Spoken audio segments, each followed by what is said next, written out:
శ్రీ నరసింహ జయంతి ఉత్సవాలను హరే కృష్ణ మూవ్మెంట్ ఆధ్వర్యంలో విశాఖపట్నం మాధవదారలోని శ్రీకృష్ణ మందిరంలో ఆలయ కమిటీ సహకారంతో ఘనంగా నిర్వహించారు. శాస్త్రబద్ధంగా యజ్ఞ కుండీని అలంకరించి వేద పండితులచే వేద మంత్రాలతో శ్రీ నరసింహ యజ్ఞం జరిగింది. ఈ యజ్ఞం ప్రపంచ శాంతి కోసం నిర్వహించామని నిర్వాహకులు తెలిపారు. హరే నామ సంకీర్తనలతో నరసింహ స్వామికి మంగళహారతి ఇచ్చారు. హరే కృష్ణ మూవ్మెంట్ ప్రెసిడెంట్ నిష్కించన భక్తదాస నరసింహ స్వామి అవతారం ప్రాముఖ్యతను భక్తులకు వివరించారు.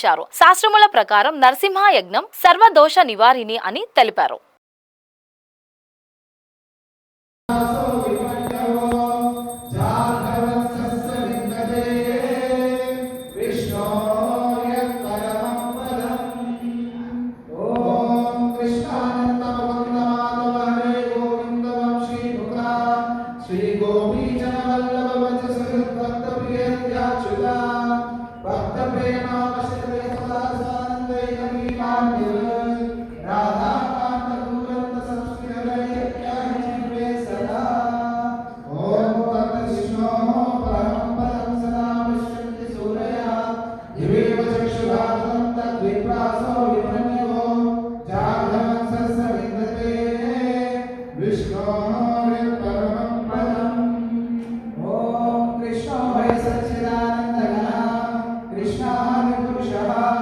कृष्ण पुरुषोत्तमः कृष्णाहुरमादिमूलम् कृष्ण सर्वैकार्यः कृष्णदाशं प्रदामीशमुखप्रभुः पूज्यः कृष्णो नामिस्तस्मिन् दाण्डान्तर्बाह्ये यमङ्गलत्तल्लभते हृदि हरे कृष्ण कृष्ण कृष्ण हरे हरे हरे राम राम राम हरे हरे ओम अनंतामन्य स्वाहा ओम अच्युतामन्य